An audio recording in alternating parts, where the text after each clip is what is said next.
अल्लाह के नाम से जो अत्यंत कृपाशील और दयावान है। लोगों के लिए पत्नियों, संतानों, सोने चांदी से बटोरे हुए धन, अच्छे घोड़ों, मवेशियों तथा खेतियों से प्रेम को अच्छा दिखाया गया है। ये सब सांसारिक जीवन की नश्वर वस्तुएं हैं और अल्लाह के पास अच्छा प्रतिफल है। हे पैगंबर, कह दीजिए कि मैं तुम्हें इससे अच्छी वस्तुओं की खबर देता हूँ। जो लोग अल्लाह से डरते हैं उनके लिए अल्लाह के पास ऐसे बाग हैं जिनके नीचे से नहरें बहती हैं और वहाँ वे सदैव रहेंगे। उनकी पत्नियां होंगी और अल्लाह की प्रसन्नता होगी और अल्लाह अपने बंदों को देखने वाला है। ये तेहरान है, इस्लामी गणतंत्र ईरान की आवाज़। श्रोताओं, हमारा ये कार्यक्रम आप शॉर्टवेव में 25 मीटर बैंड बराबर 11,860 किलोहर्ट्ज़ पर सुन रहे हैं। हमें आशा है कि हमारा आज का प्रसारण भी आपको अवश्य पसंद आएगा। ताज़ा समाचारों से अवगत होने के लिए हमारी वेबसाइट देखना न भूलें। पता है parstoday.com/hi, जबकि ईमेल एड्रेस है hindi@ws.irib.ir। श्रोताओं, हमारे आज के कार्यक्रम की रूपरेखा नोट कर लें। सदा की भांति आप देश विदेश के समाचार सुनेंगे सबसे पहले।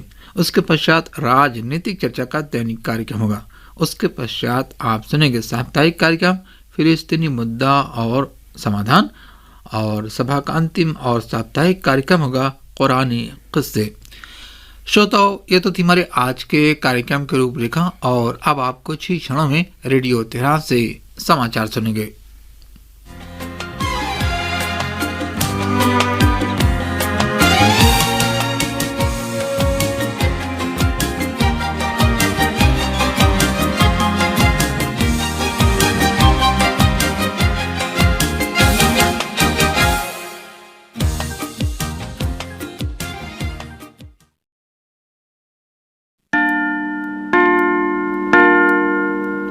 और अब आप मरियम मेहदादी और मोहम्मद मेहदी से समाचार सुनिए।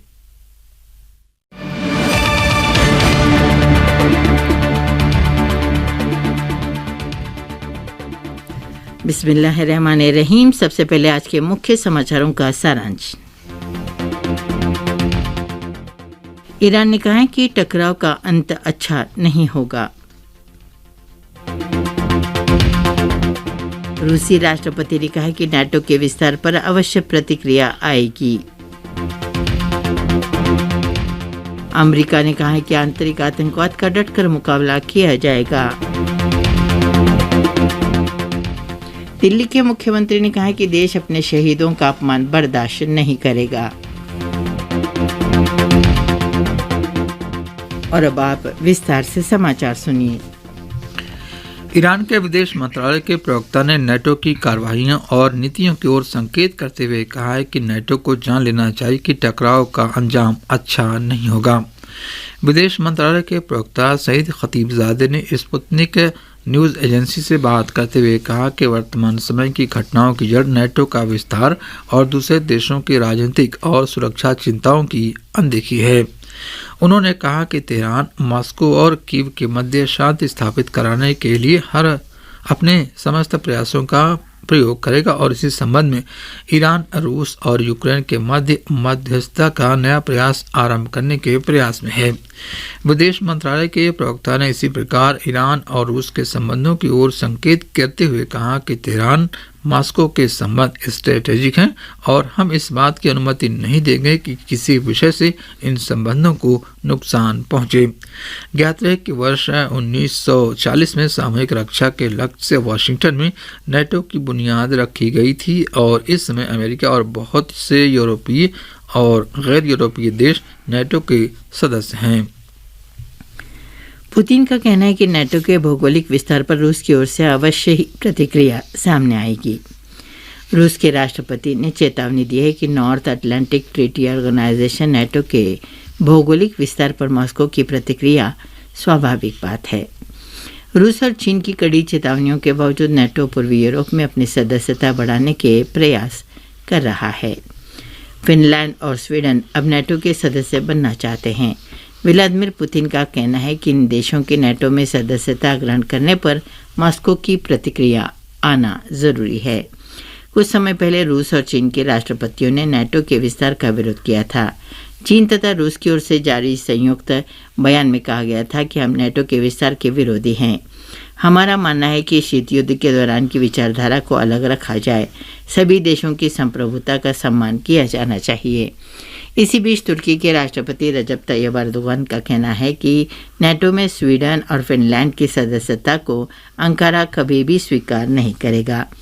उन्होंने कहा कि आतंकी संगठनों के बारे में इन देशों में से किसी भी देश का स्टैंड साफ नहीं रहा है।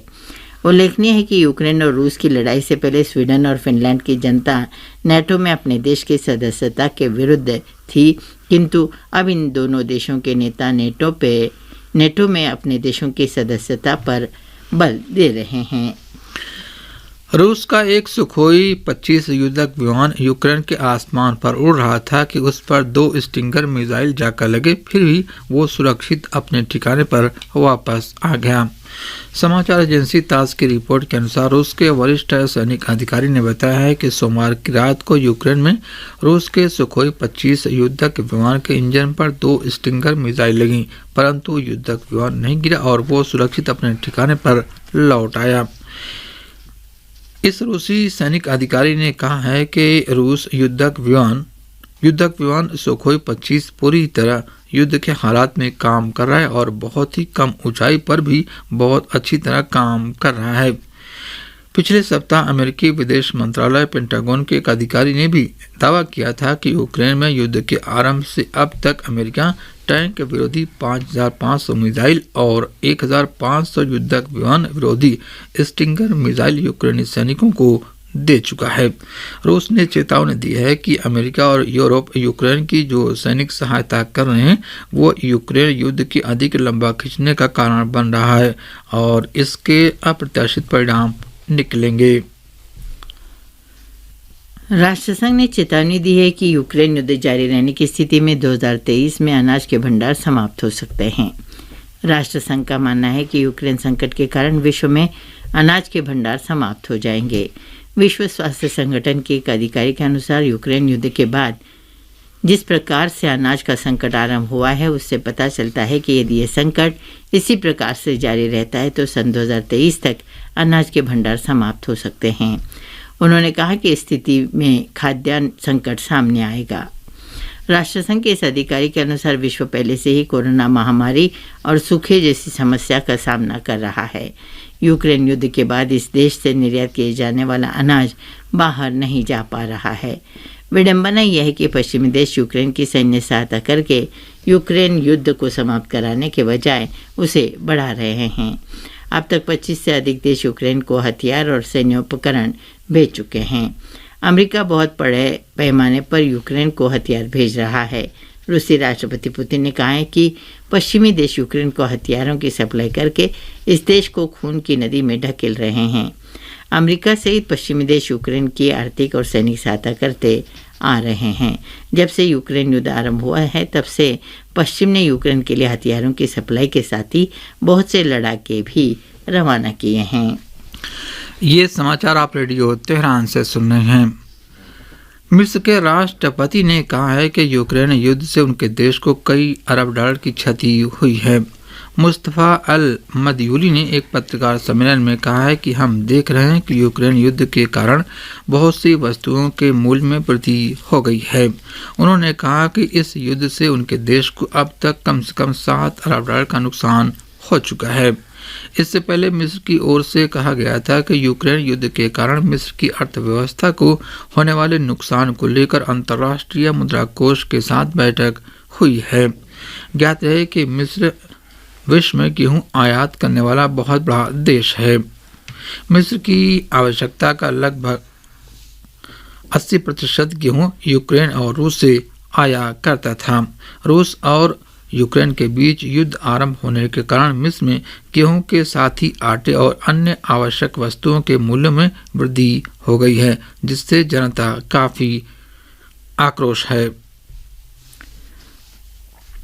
धूल भरी आंधी ने कई देशों को प्रभावित किया और हजारों लोगों की जिंदगी के लिए खतरा पैदा कर दिया। इराक में आने वाली धूल भरी आंधी के कारण हजारों लोगों को सांस लेने में परेशानी होने लगी, जिसके कारण कम से कम 4,000 लोगों को विभिन्न अस्पतालों में एडमिट कराया गया। इराक के स्वास्थ्य मंत्रालय के प्रवक्ता सैफ अल बदर ने मंगलवार को बताया कि धूल भरी आंधी के कारण बहुत से लोगों को सांस लेने में दिक्कत होने लगी थी। इराक की राजधानी बगदाद सहित वहां के 7 प्रांतों में आंधी के कारण छुट्टी का ऐलान कर दिया गया है। व्हाइट हाउस का दावा है कि आंतरिक आतंकवाद का डटकर मुकाबला किया जाएगा।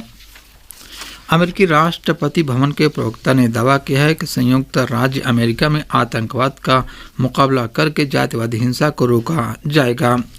अमेरिका में हालिया दिनों के दौरान अफ्रीकी मूल के लोगों के विरुद्ध की जाने वाली हिंसक कार्रवाई पर आम जनमत के विचारों पर प्रतिक्रिया देते हुए उन्होंने कहा कि इस हमले पर राष्ट्रपति जो बाइडेन ने कड़ी प्रतिक्रिया दी है।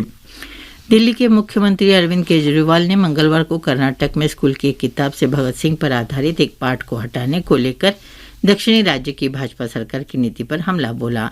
उन्होंने कहा कि ये कदम महान स्वतंत्रता सेनानी की शहादत का अपमान है और कर्नाटक सरकार को ये निर्णय वापस लेना चाहिए। कर्नाटक स्कूल की एक किताब से भगत सिंह पर आधारित एक पाठ को हटाने को लेकर दिल्ली सीएम अरविंद केजरीवाल ने भाजपा सरकार पर हमला बोला। उन्होंने ट्वीट किया, शहीदों का अपमान क्यों करती है भाजपा। आम आदमी पार्टी के राष्ट्रीय संयोजक केजरीवाल ने ट्वीट किया कि देश अपने शहीदों का इस तरह से अपमान बर्दाश्त नहीं करेगा। उन्होंने भाजपा से सवाल किया कि उसके लोग भगत सिंह से इतनी नफरत क्यों करते हैं। और इसी के साथ रेडियो तेहरान से समाचार समाप्त हुए।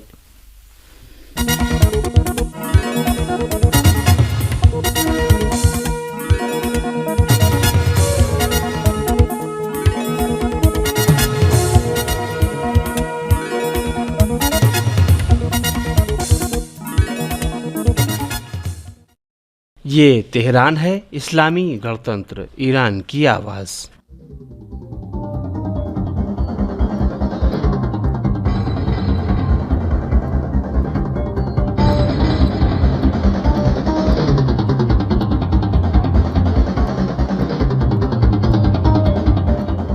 राजनीतिक चर्चा।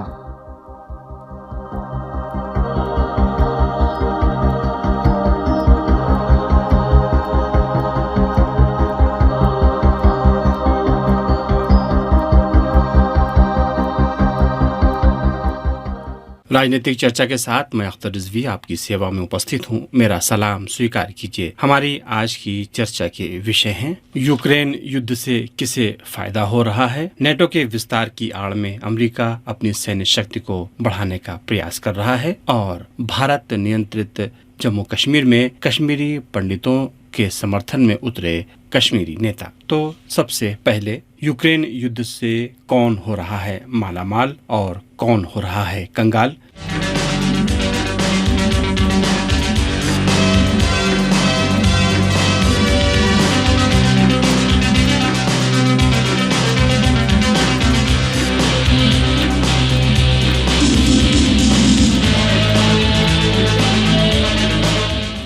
यूक्रेन युद्ध कुछ लोगों के लिए फायदे का सौदा बन रहा है, जबकि कुछ लोगों के लिए ये युद्ध बहुत ही घातक साबित हो रहा है। अब यहाँ पर ये सवाल पैदा हो रहा है कि यूक्रेन युद्ध से कौन मालामाल हो रहा है और कौन कंगाल हो रहा है। IRIB के लिए कामरान नजफजादे की रिपोर्ट, साथ ही रविश जैदी की ज़बानी।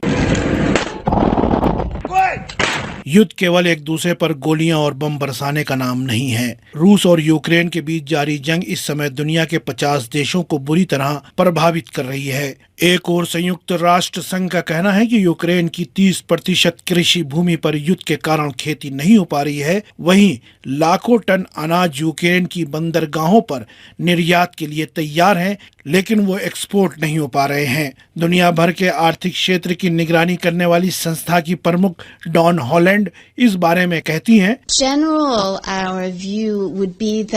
मेरा मानना है कि दुनिया में कहीं भी जब भी युद्ध की स्थिति पैदा होती है, वो कभी भी दुनिया के आर्थिक क्षेत्र के लिए लाभदायक नहीं हो सकती है। Not necessarily beneficial for the global economy as a whole. विशेषकर अगर युद्ध का संकट यूक्रेन जैसे अनाज निर्यातक देश में हो, जो दुनिया में गेहूं, मकई और तेल का महत्वपूर्ण निर्यातक देश है। वहीं सवाल ये उठता है कि रूस की क्या स्थिति है। रिपोर्टों की माने तो रूस के कृषि उत्पादों के निर्यात में वृद्धि हुई है। आटे और गोश्त का वो एक बड़ा उत्पादक देश है, जबकि अनाज की कीमतें रूस में सस्ती हैं। यहाँ तक कि ये भविष्यवाणी की जा रही है कि अगले साल रूस अनाज के उत्पादक में नया रिकॉर्ड स्थापित करेगा। रूस और यूक्रेन दुनिया के 1/3 गेहूं का निर्यात करते हैं। इन दोनों देशों को दुनिया की रोटी की डलिया कहा जाता है।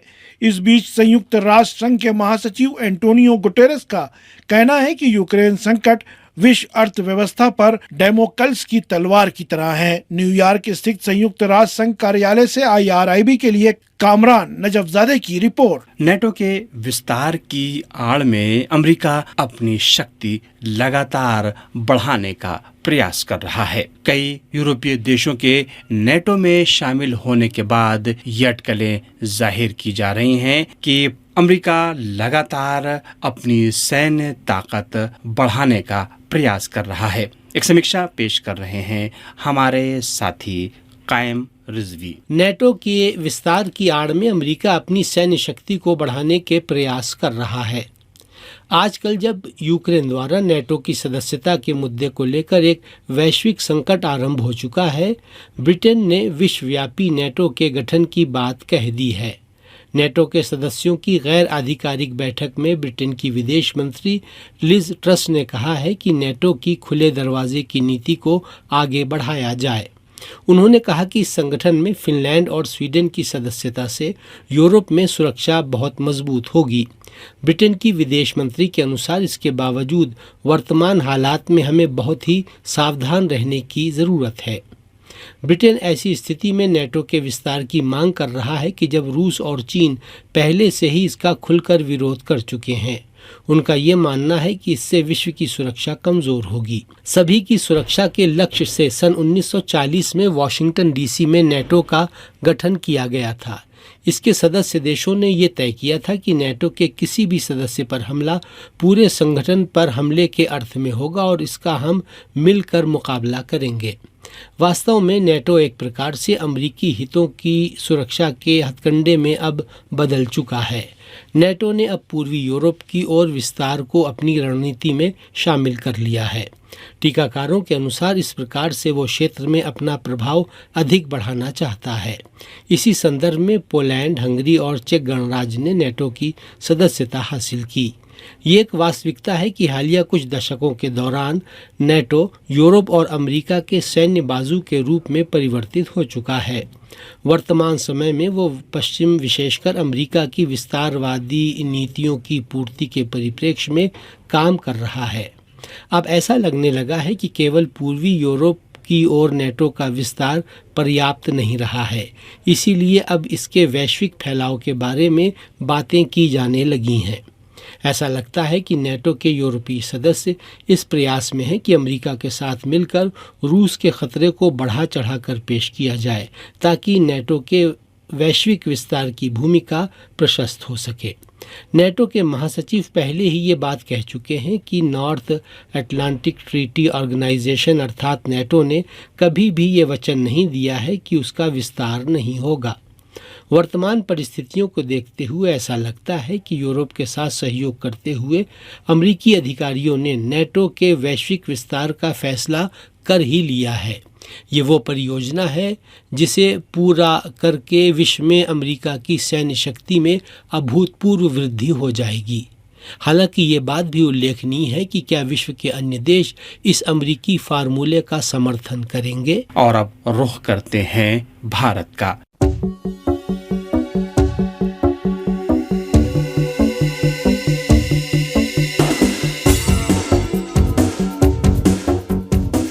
ये रेडियो तेहरान की हिंदी सेवा है।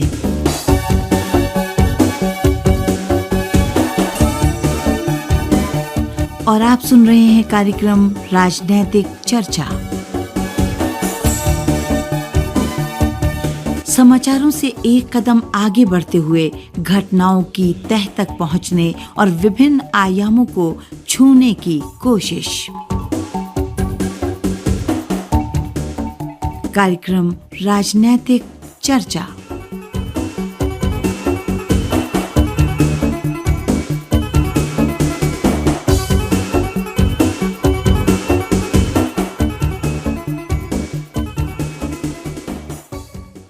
भारत नियंत्रित कश्मीर में कश्मीरी पंडितों के खिलाफ होने वाले हमलों की निंदा करते हुए कश्मीरी नेताओं ने कहा है कि ये कश्मीर के माहौल को खराब करने का प्रयास हो रहा है। जहां एक तरफ कश्मीरी नेताओं को पीड़ित कश्मीरी परिवार से मिलने की इजाज़त नहीं दी गई, वहीं भाजपा के नेता कश्मीरी पीड़ित परिवार से मिलकर आए। विस्तृत रिपोर्ट के साथ श्रीनगर से हमारे साथी सिप्ते मोहम्मद हसन। भारत प्रशासित जम्मू कश्मीर में भारत समर्थक दलों के सबसे बड़े गठबंधन गुपकार अलायंस ने कहा है कि जो घटनाएं घटी हैं अगरचे वो निंदनीय है, परंतु इस पर जो राजनीति की जा रही है उसके गंभीर परिणाम निकलेंगे। महबूबा मुफ्ती और डॉक्टर फारूक अब्दुल्ला ने अलग अलग वक्तव्यों में कहा है कि पंडित कम्युनिटी से वाबस्ता लोगों को हताहत करना बिल्कुल सही नहीं है और जिस तरह से इस कम्युनिटी को टारगेट किया जा रहा है और उनकी हत्याओं के बाद जो राजनीति की जा रही है वो भी सही नहीं है। उन्होंने कहा कि हम अपने जम्मू कश्मीर के वासी खो रहे हैं, जरूरत इस बात की है कि हिंसक घटनाओं को रोका जाए। डॉक्टर फारूक अब्दुल्ला और महबूबा मुफ्ती ने कहा कि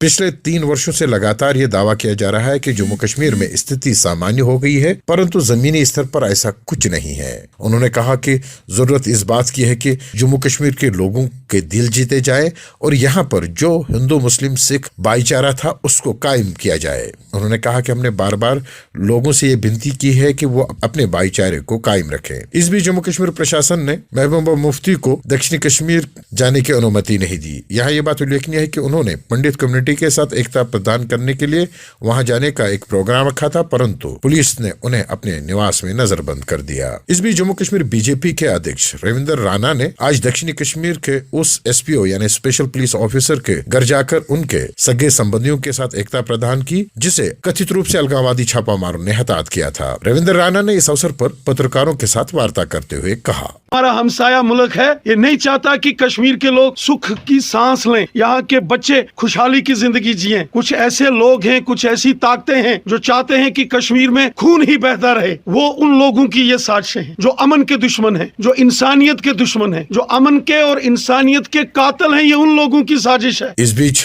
जम्मू कश्मीर में हिंसक घटनाओं का क्रम बराबर जारी है। उत्तरी कश्मीर में एक बार फिर भारतीय सुरक्षा बलों ने कहा है कि अज्ञात बंदूकधारियों ने एक व्यक्ति को अपहरण करने के बाद हताहत कर दिया। हत्या के कारण का तुरंत कुछ पता नहीं चल सका, परंतु पुलिस का कहना है कि जो भी हत्याएं हो रही है वो अलगाववादी छापामार इसलिए कर रहे हैं ताकि जम्मू कश्मीर में शांति में बाधा डाली जा सके और यहाँ के शांतिपूर्वक वातावरण को तबाह किया जा सके। प्रशासन ने कहा कि उनके हर डिजाइन को नाकाम बनाया जाएगा। सिप्ते मोहम्मद हसन, रेडियो तेहरान, श्रीनगर। और इसी के साथ राजनीतिक चर्चा का ये कार्यक्रम यहीं पर समाप्त हुआ।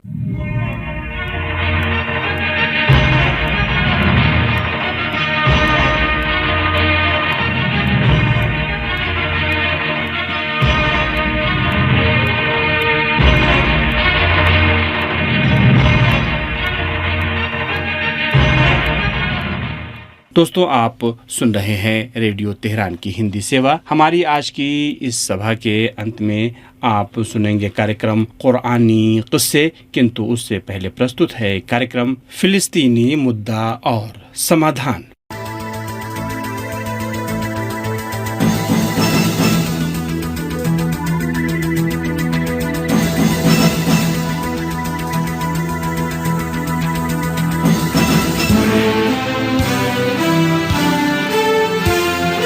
फिलिस्तीनी मुद्दा और समाधान।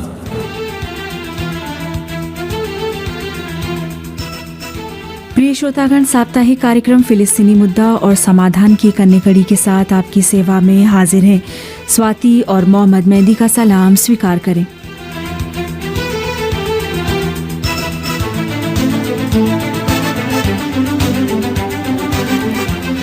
श्रोताओं, जैसा कि आपको ज्ञात है कि 70 साल से अधिक समय से इसराइल ने फिलिस्तीनियों के खिलाफ अत्याचार का बाजार गर्म कर रखा है। और रोचक बात यह है कि सब कुछ अमेरिका और उसकी हाँ में हाँ मिलाने वाली जानकारी और उसके समर्थन से हो रहा है। दूसरे शब्दों में, ये ज़ानियों शासन के प्रति अमेरिका, यूरोप और पश्चिमी व क्षेत्र के कुछ देशों के समर्थन का नतीजा है, जिसकी वजह से 70 वर्षों से अधिक समय से फिलिस्तीनियों पर अत्याचार जारी हैं। और इन वर्षों के दौरान शायद ही कोई ऐसा महीना गुजरा हो जिसमें कोई फिलिस्तीनी शहीद व घायल न हुआ हो। इसराइल फिलिस्तीनियों के हक में जो अपराध व अत्याचार कर रहा है वो मानवाधिकारों की रक्षा का राग अलापने वाले देशों व संगठनों को दिखाई नहीं पड़ रहा है। फिलिस्तीनी समस्या के समाधान के लिए ईरान ने जो सुझाव दिया है वह फिलिस्तीन में जनमत संग्रह कराए जाने पर आधारित है, यानी फिलिस्तीन संकट के समाधान के लिए वहां के मूल निवासियों में जनमत संग्रह का कराया जाना। ईरान में जो सुझाव दिया है उसके अनुसार फिलिस्तीन के मूल निवासियों के मध्य जनमत संग्रह का कराया जाना चाहिए, यानी इस सुझाव में वह यहूदी व जायोनी शामिल नहीं है जिन्हें दूसरी जगहों, देशों व क्षेत्रों से लाकर अवैध अधिकृत फिलिस्तीन में बसा दिया गया है। ईरान का यह सुझाव जहां डेमोक्रेटिक है वहीं अंतर्राष्ट्रीय कानूनों के अनुसार भी है। जबान से बहुत से यूरोपीय व पश्चिमी हल्के ईरान के इस सुझाव का समर्थन करते हैं, परंतु जब अमल की बात आती है तो वे भी इसका विरोध करते हैं, क्योंकि अगर अमली तौर पर वे भी ईरानी प्रस्ताव का समर्थन करें और अवैध अधिकृत फिलिस्तीन में जनमत संग्रह हो जाए तो अतिवादी और नस्लवादी सरकार का अंत हो जाएगा। परंतु अमेरिका और जायोनी शासन के समर्थक देश कभी भी फिलिस्तीन में जनमत संग्रह कराए जाने का समर्थन नहीं करेंगे। अभी कुछ साल पहले अमेरिका के पूर्व राष्ट्रपति डोनाल्ड ट्रंप ने फिलिस्तीन समस्या के समाधान के लिए सेंचुरी डील नाम की योजना पेश की है। ये डील फिलिस्तीन समस्या का समाधान नहीं है, बल्कि ये फिलिस्तीनियों को चुप कराने वाली योजना है। इस डील से फिलिस्तीन समस्या का समाधान नहीं होगा। इस डील का मतलब फिलिस्तीन समस्या की आग बुझाना नहीं है, बल्कि 70 वर्षों से जल रही आग पर खाक डाल देना है। अमेरिका के राष्ट्रपति डोनाल्ड ट्रंप ने फिलिस्तीन समस्या के समाधान के लिए जो सेंचुरी डील योजना पेश की है उसका आधार अन्याय, अत्याचार और इसराइल का पूर्ण समर्थन है। दूसरे शब्दों में ट्रंप ने इस योजना में उन्हीं बातों का सुझाव दिया है जो इसराइल के दृष्टिगत है। वास्तव में इजरायली इच्छाओं और प्रस्तावों को ट्रंप की सेंचुरी डील का नाम दिया गया है। सेंचुरी डील में सब कुछ उसी चीज का सुझाव व प्रस्ताव दिया गया है जो अतिवादी जायोनी चाहते हैं। इस डील में कोई ऐसी चीज नहीं है जिससे जायोनी शासन सहमत न हो।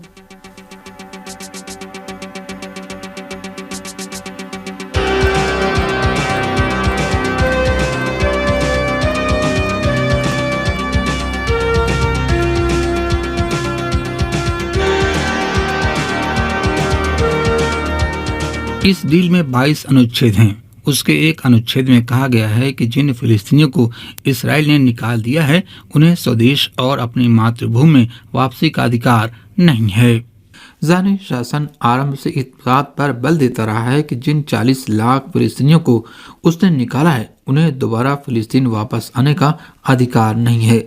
सेंचुरी डील में इससे संबंधित जो प्रस्ताव हैं वो न केवल मानवता के खिलाफ हैं बल्कि अंतर्राष्ट्रीय कानूनों के खिलाफ भी हैं।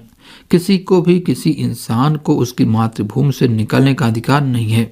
जो भी ऐसा करता है वो मानवता के खिलाफ काम करता है और साथ ही ये अमल अंतर्राष्ट्रीय कानूनों के खिलाफ भी है। अगर कोई किसी को उसकी मातृभूमि से निकालता है तो ऐसे इंसान की भर्त्सना व निंदा की जानी चाहिए, पर आज तक मानवाधिकारों की रक्षा का दम भरने वाले किसी भी देश, संस्था व संगठन ने अति घृणकारी इसराइल की भर्त्सना नहीं की। जो देश मानवाधिकारों की रक्षा का दम भरते हैं, क्या उनकी चुप्पी इसराइल का समर्थन नहीं है? क्या इस चुप्पी से इसराइल का दुस्साहस नहीं बढ़ा है? क्या मानवाधिकारों के समर्थन का राग अलापने वाले देशों की अर्थपूर्ण चुप्पी इसराइल का समर्थन नहीं है? ये देश, संगठन व संस्थाएं फिलिस्तीनियों पर होने वाले अत्याचारों के खिलाफ क्यों नहीं बोलते? क्या फिलिस्तीनी इंसान नहीं है? क्या केवल ज़ायोनी और यहूदी इंसान हैं? इसराइल ने बलपूर्वक जिन 40 लाख से अधिक फिलिस्तीनियों को उनकी मातृभूमि से निकाला है, उनके मकानों और ज़मीनों को ज़ायोनियों को दे दिया है। किसी की संपत्ति को छीनकर दूसरों को दे देना मानवाधिकारों की रक्षा के किस खाते में आता है? मानवाधिकारों की रक्षा का दम भरने वाले इसराइल के इस अपराध व अन्याय पर क्यों मौन धारण किए हुए हैं? इसराइल ने जिन 40 लाख फिलिस्तीनियों को उनकी मातृभूमि से निकाला है, अब तक किसी ने सोचा नहीं कि वो दूसरे देशों में कैसे जीवन व्यतीत कर रही हैं। अमेरिका ने फिलिस्तीन समस्या के समाधान के लिए सेंचुरी डील का जो सुझाव दिया है उसमें पूरी तरह इस मामले की न केवल अनदेखी कर दी गई बल्कि यह कहा गया कि शरणार्थी फिलिस्तीनियों को स्वदेश वापसी का अधिकार नहीं है। क्या इस प्रस्ताव का आधार न्याय है? जिस प्रस्ताव का आधार न्याय न हो उससे कभी भी शांति स्थापित नहीं हो सकती। सेंचुरी डील इस वास्तविकता को बयान करती है कि अमेरिका मानवाधिकारों की रक्षा का जो राग अलापता है उसमें कितनी सच्चाई है। फिलिस्तीन संकट के समाधान के लिए अमेरिका एक मध्यस्थ की नहीं बल्कि एक पक्ष की भूमिका निभा रहा है। अमेरिका वही कहता है और करता है जो इस्राएल चाहता है। बैतुल मुकद्दस और सीरिया की गोलान हाइट्स के बारे में अमेरिका के पूर्व राष्ट्रपति डोनाल्ड ट्रंप के क्रियाकलापों को इसी परिप्रेक्ष्य में देखा जा सकता है। इजराइल बार बार कहता रहा है कि बैतुल मुकद्दस उसकी राजधानी है। ट्रंप ने अमेरिकी दूतावास को तेल अवीव से कुद्स स्थानांतरित करके इस्राएल की विस्तारवादी नीति में उसकी मदद की।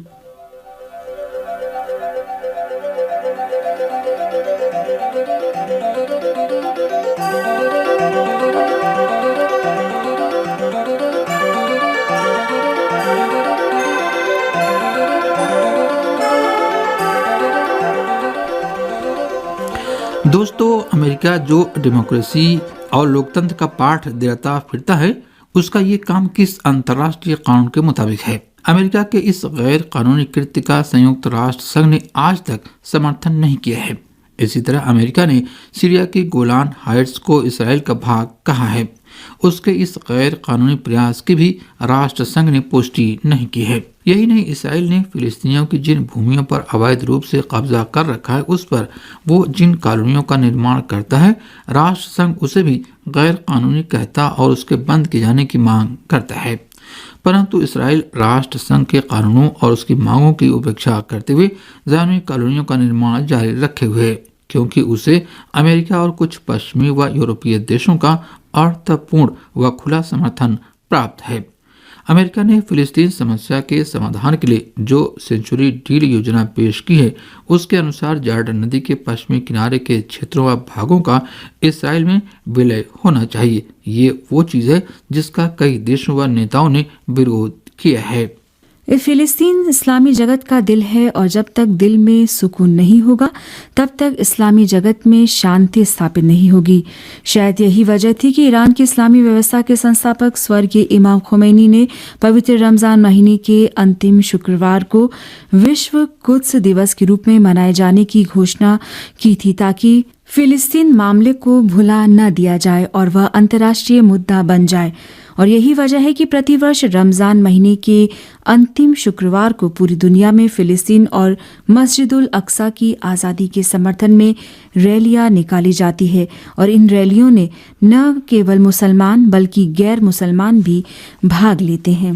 गैर मुसलमानों का इन रैलियों में भाग लेना इस बात का सूचक है कि फिलिस्तीन मुसलमानों का नहीं बल्कि मानवता का मुद्दा व मामला है। रोचक बात यह है कि बहुत से यहूदी भी ज़ानी शासन के विरोधी हैं। वे इसराइल की दमनकारी कार्रवाइयों के विरोधी हैं। जो ज़ानी फिलिस्तीनियों का दमन कर रहे हैं वे अपने आप को समस्त इंसानों से श्रेष्ठ समझते हैं, जबकि महान ईश्वर कहता है कि समस्त इंसान बराबर हैं। किसी को किसी पर कोई वरीयता हासिल नहीं है मगर तकवा के माध्यम से।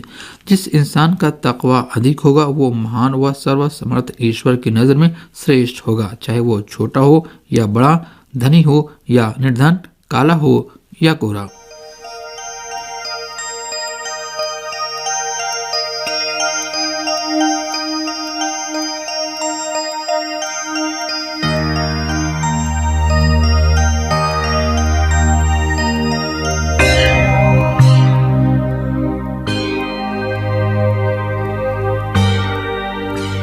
इस्लामी गणतंत्र ईरान ने फिलिस्तीन समस्या के समाधान के लिए जनमत संग्रह कराए जाने पर आधारित जो सुझाव दिया है, कोई भी देश इस सुझाव का विरोध नहीं कर सकता, क्योंकि ईरान ने जो सुझाव दिया है उसके विरोध का अर्थ डेमोक्रेसी के सिद्धांत का विरोध है। सवाल यह है कि जब ईरान के सुझाव का आधार डेमोक्रेसी है तो इसे व्यावहारिक क्यों नहीं किया जा रहा उसका जवाब पश्चिम का दोहरा मापदंड है। अगर कोई देश अमेरिका और उसकी हाँ में हाँ मिलाने वालों की नीतियों का अनुसरण करता है तो वो वहाँ न मानवाधिकार का हनन होता है और न ही वहाँ डेमोक्रेसी की बात की जाती है। सऊदी अरब, संयुक्त अरब इमारात और बहरीन जैसी तानाशाही सरकारों को पश्चिम का जो समर्थन हासिल है उसे इसी परिप्रेक्ष्य में देखा जा सकता है। सऊदी अरब में डेमोक्रेसी और लोकतंत्र नाम की कोई चीज नहीं है। सुरक्षा परिषद की अनुमति के बिना 26 मार्च 2015 से यमन की निर्दोष जनता पर उसने हमला आरंभ कर रखा है, जो अब तक जारी है।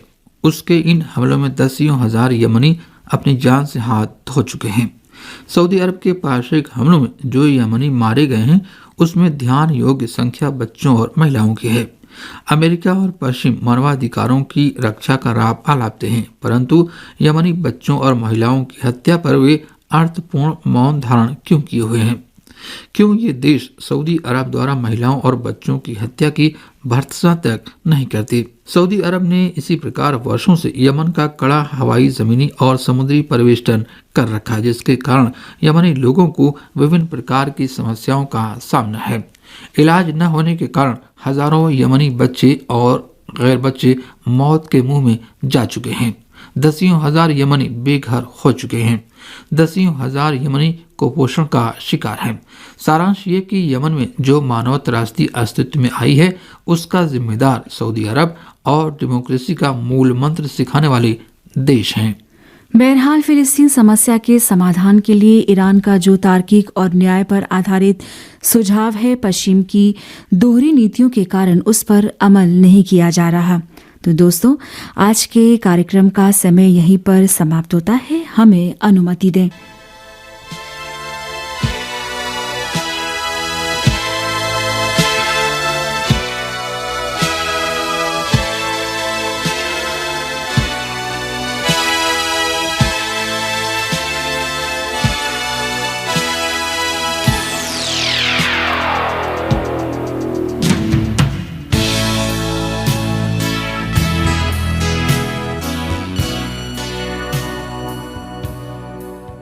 ये रेडियो तेहरान की हिंदी सेवा है।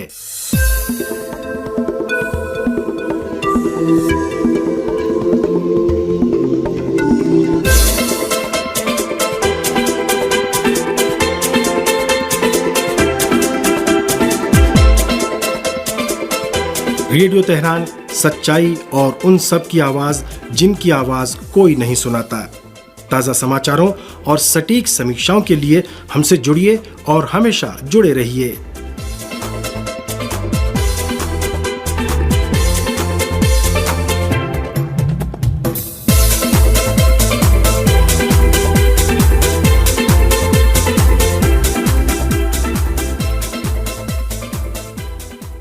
और अब रेडियो तेहरान की हिंदी सेवा का अगला कार्यक्रम।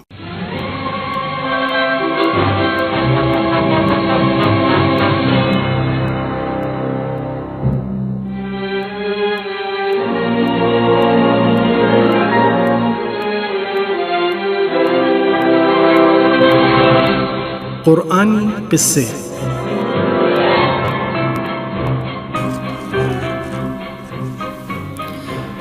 श्रोतागण, साप्ताहिक कार्यक्रम कुरानी किस्से की एक अन्य कड़ी के साथ आपकी सेवा में हाजिर है।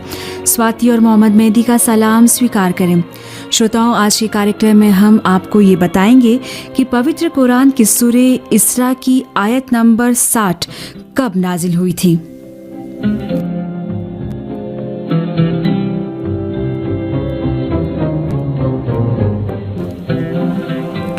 एक रात को पैगंबर इस्लाम ने स्वप्न में देखा कि मिंबर पर बंतर चढ़ उतर रहे हैं।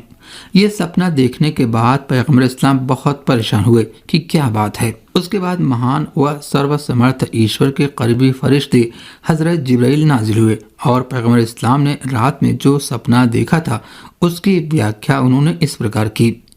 बनी उमैया बनी हाशिम पर हावी हो जाएगी और वो आपके मिंबर से ऊपर जाएगी। बनी उमैया शजरे मलूना यानी दुष्ट वंश है। बनी उमैया भी अब्द मनाफ बिन कसा की नस्ल से है। अब्द मनाफ बिन क़सा कुरैश कबीले के प्रतिष्ठित गणमान्य और पवित्र मक्का की जानी मानी हस्ती थे। एक समय था जब काबे की देखभाल उनकी जिम्मेदारी थी। अलबत्ता इस खानदान के बारे में दो रिवायतें हैं। पहली रिवायत के आधार पर हज़रत हाशिम के भाई अब्दुशम्स थे और उमैया अब्दुशम्स का रोमी दास था। जब हज़रत अब्दुशम्स ने अपने रोमी गुलाम के अंदर तेज़ी और चालाकी देखी तो उसे आज़ाद कर दिया और उसे अपना मुंह बोला बेटा कहा। यहाँ तक कि पवित्र नगर मक्का के लोग उसे अब्दुशम्स का बेटा कहते थे। किंतु दूसरी रिवायत के अनुसार उमैया अब्दुशम्स का वास्तविक बेटा था। इस रिवायत के अनुसार हाशिम और अब्दुशम्स दोनों जुड़वा भाई थे और जन्म के समय हज़रत हाशिम की उंगली उनके भाई अब्दुशम्स के माथे से चिपकी हुई थी। मजबूर होकर तलवार की तेज धार से उन दोनों को एक दूसरे से अलग किया गया। इस कार्य से दोनों के शरीर से बहुत अधिक खून जमीन पर बहा।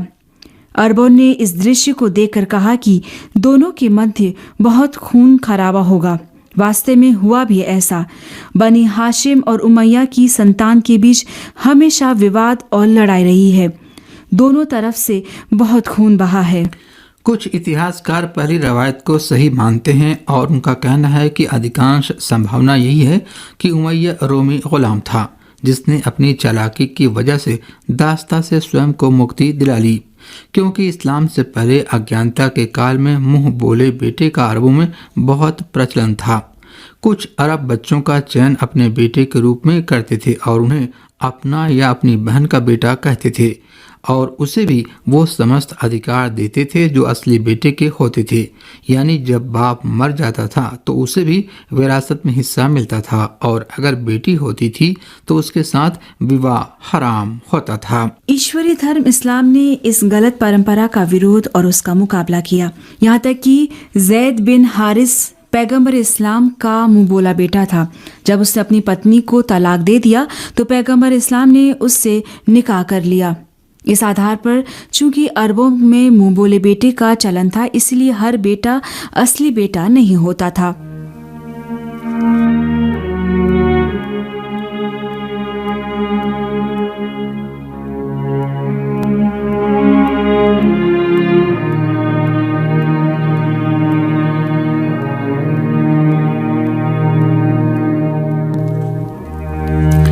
रोचक बात यह है कि वर्षों बाद हजरत अली अलैहिस्सलाम ने मुआविया के पत्र के जवाब में बनी उमैया की वास्तविकता का रहस्य उद्घाटन किया और साथ ही पैगंबर इस्लाम के पवित्र परिजनों की फजीलत बयान करते हुए कहा, तूने जो ये दावा किया है कि हम अब्द मनाफ की संतान हैं, तो हाँ, हम अब्द मनाफ की संतान हैं, मगर तेरा पूर्वज उमैया हमारे पूर्वज हाशिम और अब्दुल मुत्तलिब की भांति नहीं है और तेरा बाप अबू सुफियान हमारे बाप अबू तालिब की तरह नहीं होगा। ईश्वर की राह में पलायन करने वालों का मूल्य व महत्व कभी भी आज़ाद किए गए बंदों की तरह नहीं हो सकता और हलाल ज़्यादा उस तरह नहीं हो सकता जिसके वंश का पता ही न हो।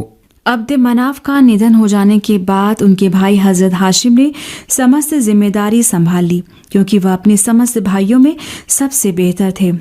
जब जिलहिज्जा का महीना आरंभ होता था तो हजरत हाशिम काबे के पास आकर लोगों के लिए भाषण देते और कहते थे कि हे कुरैश के लोगों, महान ईश्वर ने तुम्हें अपने घर के पास स्थान दिया है और हजरत इस्माइल की संतान में तुम्हें यह फजीलत दी है। हे मेरी कौम के लोगों, इस महीने में जो लोग तुम्हारी और उत्सुकता के साथ आ रहे हैं वे महान ईश्वर के मेहमान हैं और उनका आतिथ्य सत्कार तुम्हारी जिम्मेदारी है। दूर से आने वालों में ऐसे बहुत से लोग हैं जिनके पास कुछ भी नहीं है। काबे के घर के स्वामी की कसम, अगर मेरे अंदर ईश्वर के मेहमानों की आवभगत की ताकत होती तो बिल्कुल भी तुमसे सहायता का अनुरोध न करता, परंतु इस समय जो कुछ भी मेरे पास है और उसे हलाल व वैध तरीके से मैंने कमाया है उसे खर्च करूंगा और तुम्हें कसम देता हूँ कि इस घर के सम्मान में और इसके वास्ते कहीं ऐसा ना हो कि कोई वह पैसा खर्च करे जिसे वह अत्याचार व अवैध तरीके से कमाया हो या उसे दिखावे के लिए दे या न चाहते हुए भी उसे खर्च करना पड़े। अगर कोई खुशी से नहीं दे रहा है तो उसे चाहिए कि वह अपना माल खर्च करने से परहेज करे।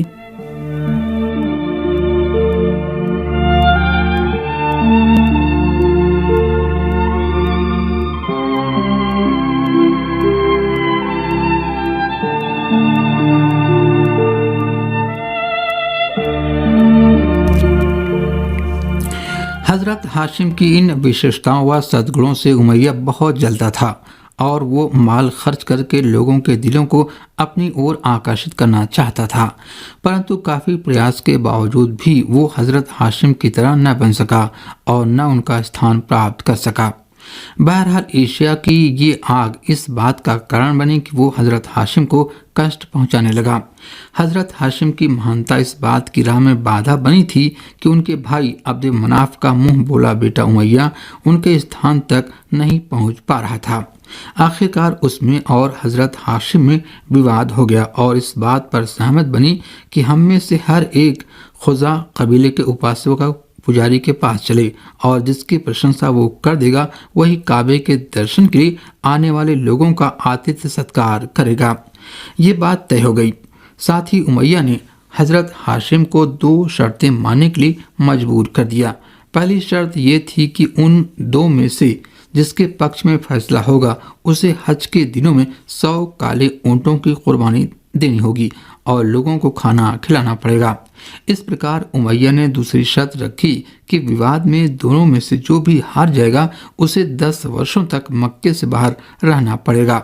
दोनों खुजा कबीले के उपासक के पास पहुंचे। संयोग से जैसे ही उसकी नज़र हजरत हाशिम पर पड़ी उसने उनकी प्रशंसा आरंभ कर दी।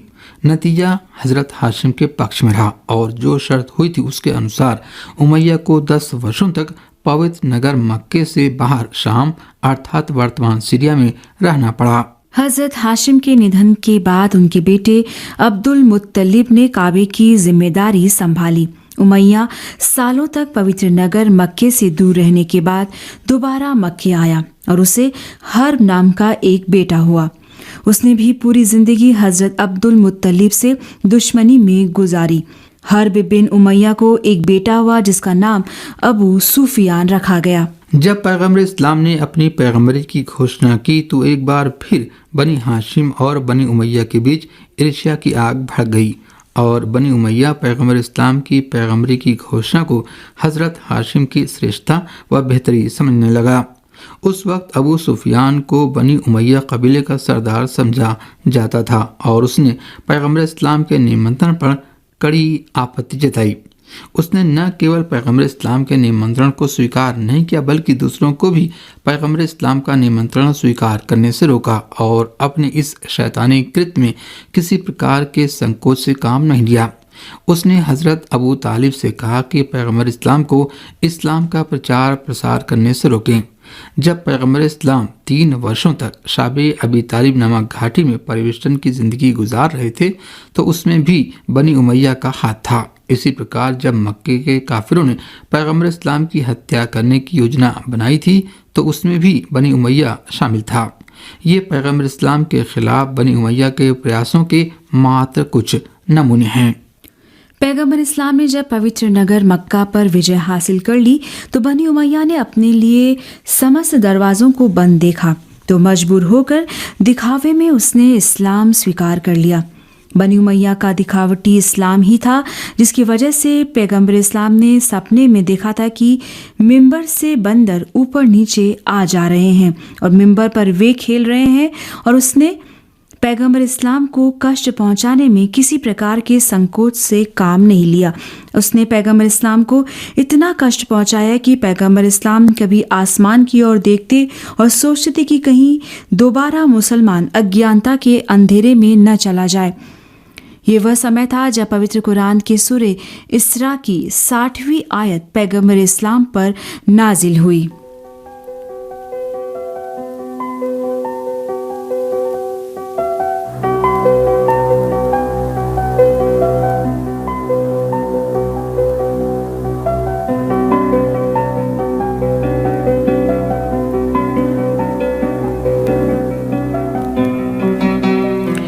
इस आयत में महान ईश्वर कहता है, हे पैगंबर, उस वक्त को याद कीजिए जब हमने आपसे कहा कि आपके पालनहार ने समस्त लोगों को घेर रखा है, यानी कोई भी उसकी असीमित शक्ति से बाहर नहीं है और वो सबकी हालत से पूर्ण रूप से अवगत है। और हमने आपको जो सपने में दिखाया है और जिसे कुरान में शजरे मलऊना के नाम से याद किया गया है वो परीक्षा व इम्तिहान के सिवा कुछ और नहीं था। हम उन्हें डराते हैं, परंतु कुरान की आयतें उनकी खुली गुमराही में वृद्धि के सिवा कुछ और नहीं करती। पवित्र कुरान की व्याख्या के अनुसार पैगंबर इस्लाम ने सपने में जो बंदर देखे थे उसका मतलब बनी उमैया है, क्योंकि ये वह कबीला है जो बंदरों की भांति किसी प्रकार की चूं चेरा के बिना दूसरे का अनुसरण करता है और अपने पूर्वजों की भांति पैगंबर इस्लाम और उनके परिजनों से दुश्मनी करता रहा, यहाँ तक कि बनी उमैया धीरे धीरे सत्ता हथियाने की जुगत में लग गया। और एक दिन वह भी आया कि जब वह अपने आप को इस्लामी सत्ता का पात्र व हकदार समझने लगा, इस्लामी खिलाफत को राष्ट्र से। और अब समय मुख्य समाचारों के सारांश का। ईरान ने कहा है कि टकराव का अंत अच्छा नहीं होगा। रूसी राष्ट्रपति ने कहा है कि नेटो के विस्तार पर अवश्य प्रतिक्रिया आएगी। अमेरिका ने कहा है कि आंतरिक आतंकवाद का डटकर मुकाबला किया जाएगा। और दिल्ली के मुख्यमंत्री ने कहा है कि देश अपने शहीदों का अपमान बर्दाश्त नहीं करेगा। तो श्रोताओ, इसी के साथ हमारा ये कार्यक्रम यहीं पर समाप्त होता है। ताज़ा समाचारों से अवगत होने के लिए हमारी वेबसाइट का पता नोट कर लें, parstoday.com/hi। तो श्रोताओ, इसी के साथ आपसे विदा चाहते हैं। खुदा हाफिज।